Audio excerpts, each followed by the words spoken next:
Le Sauveur dit, si un homme ne naît de nouveau, s'il ne reçoit un cœur nouveau et des aspirations nouvelles qui l'entraînent vers une nouvelle vie, il ne peut voir le royaume de Dieu. Jean 3:3. La notion d'après laquelle il suffirait à l'homme de travailler à développer le bien qui est naturellement en lui est une erreur fatale. L'homme animal ne reçoit pas les choses de l'Esprit de Dieu, car elles sont une folie pour lui, et il ne peut les connaître, parce que c'est spirituellement qu'on en juge. 1 Corinthiens 2:14. Ne t'étonne pas que je t'ai dit, il faut que vous naissiez de nouveau. Jean 3:7. Il est écrit, touchant Jésus-Christ, la parole, elle était la vie, et la vie était la lumière des hommes. Jean 1:4. Il est le seul nom qui a été donné parmi les hommes, par lequel nous devions être sauvés. Acte 4:12. Il ne suffit pas d'entrevoir la bonté de Dieu, sa bienveillance, sa tendresse paternelle. Il ne suffit pas de discerner la sagesse et la justice de sa loi, de constater qu'elle est fondée sur le principe éternel de l'amour. L'apôtre Paul avait connaissance de tout cela quand il disait « Je reconnais que la loi est bonne, la loi est sainte, et le commandement est saint, juste et bon. » Mais il ajoutait dans l'amertume de son désespoir « Je suis charnel, vendu au péché. » Romains 7:16, 12, 14.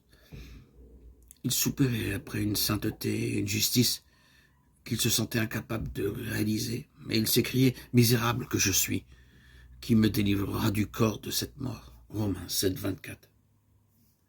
Tel est le cri qu'ont poussé en tout temps et en tout lieu les âmes écrasées par le sentiment du péché. Pour tous, il n'y a qu'une réponse. Voici l'agneau de Dieu qui ôte le péché du monde. Jean 1:29. Nombreuses sont les images par lesquelles l'Esprit de Dieu s'est efforcé d'illustrer cette vérité afin de la rendre claire aux âmes qui désirent être soulagées du fardeau de la culpabilité. Jacob, après avoir trompé Ésaü, s'éloigna de la maison paternelle, accablé par le sentiment de sa faute. Exilé et solitaire, banni, loin de tout ce qui avait donné du prix à sa vie. Ce qui l'accablait, c'était le sentiment que son péché l'avait privé de la communion avec Dieu et qu'il était abandonné du ciel. Entouré de collines silencieuses, la voûte étoilée au-dessus de sa tête, il se couche, désolé sur le sol nu pour y passer la nuit. Pendant son sommeil, il voit une lumière étrange envahir la plaine. Du sol sur lequel il repose s'élève une immense échelle éthérée qui semble conduire à la porte même du ciel, et sur cette échelle montent et descendent les anges de Dieu.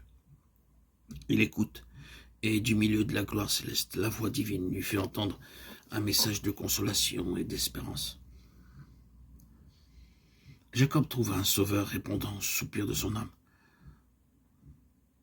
Plein de joie, il vit le chemin par lequel il pouvait, lui, pécheur, retrouver la communion avec Dieu. L'échelle mystique de sa vision représente Jésus, le seul intermédiaire entre Dieu et l'homme.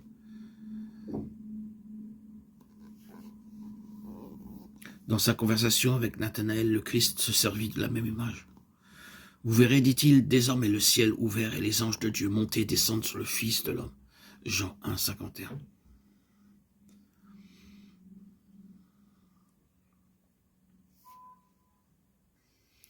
Par Jésus, l'homme déchu, faible et impuissant a pu de nouveau avoir accès à la source de la puissance infinie.